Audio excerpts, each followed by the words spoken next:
looking for something to do for International Women's Day, why not get this movie out there and let people see what women have done to actually try and get some equity in sport. And obviously it fits with our gender equity campaigns and to eliminate the drivers of violence. So I guess that's what kind of inspired me to get this event happening. Yeah, fair enough. So what do you think people will take away from this film, Girls Can't Surf?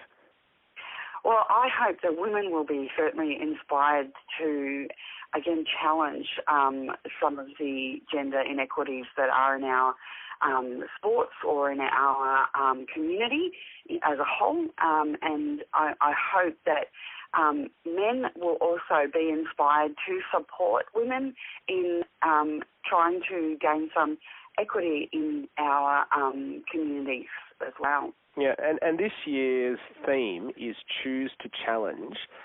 Why is it important, do you think, for women to step out of their comfort zone?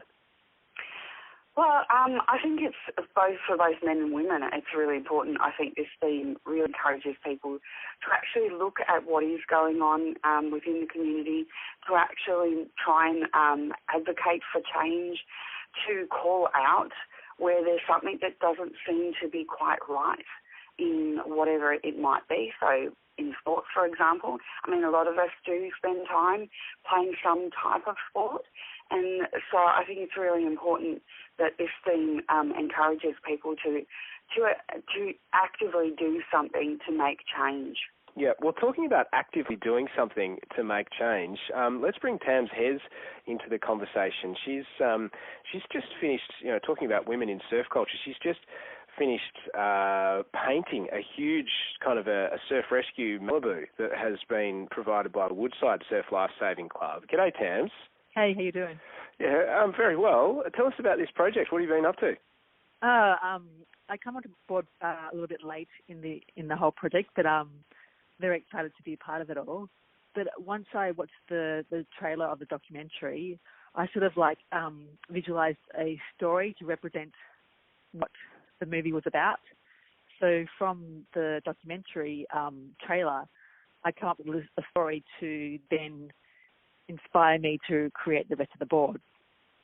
And it looks amazing. I'm just looking at pictures of it now. It used to have, it used to just be the red and yellow with Surf Rescue on it, and then big kind of logos of a petrochemical company. but now you've put, it's looking amazing. Can you kind of describe the design you've put on there? In a nutshell, I'll do my best, but the story that's on the board, which will help the viewers, the listeners to understand, I've come up with Sisters of the Sea. Together we had the strength, courage and perseverance to accomplish every dream desired.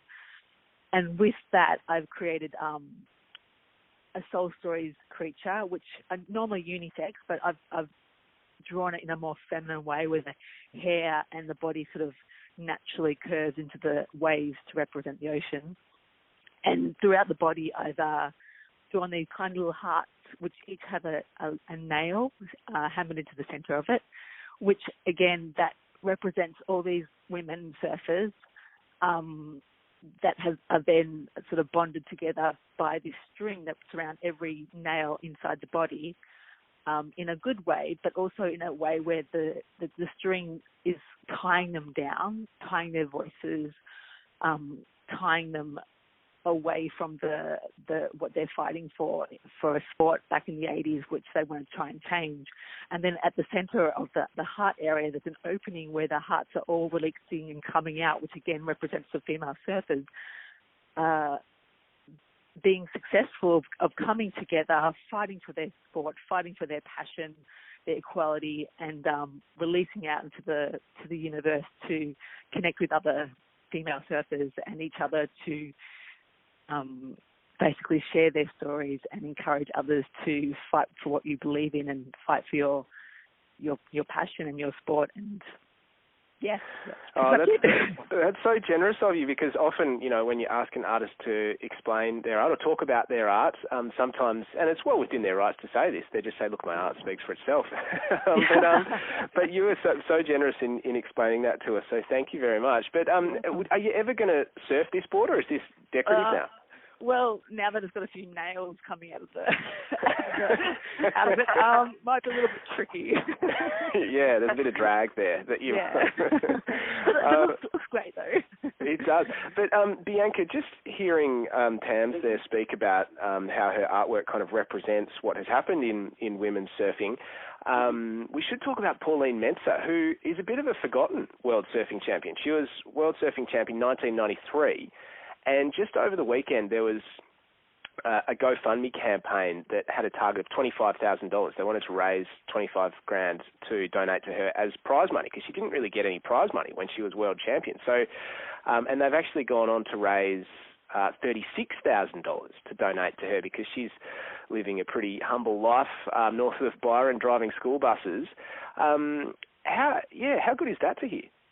Oh, I'm actually getting goosebumps just hearing that story myself right now too, and I hope that I imagine that having this film out there will help causes like this one, where we're looking at historical, I suppose, wrongs or inequities that are now being awareness raised around them, and community coming together and challenging that wasn't okay, and let's do something about it. So I'm hoping that having this film come out very soon will inspire others.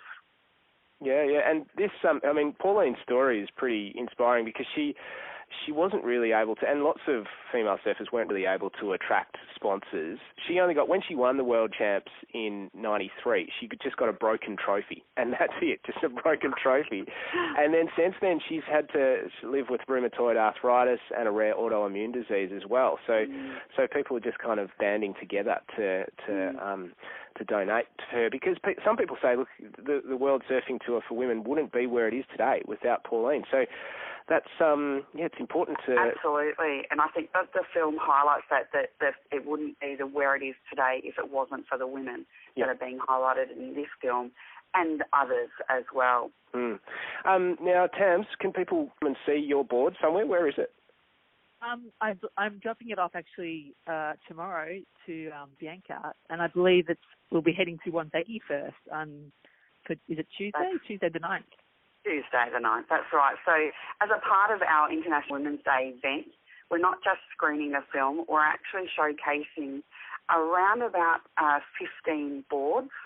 Surfboards have been sent out to 15 either groups or individual artists who are, like Tams, coming up with an idea and creating their own surfboard. So they'll be on show at each of the events that we'll be hosting, and potentially at the other end of the year, during 16 days, we might have them on display at different venues as well.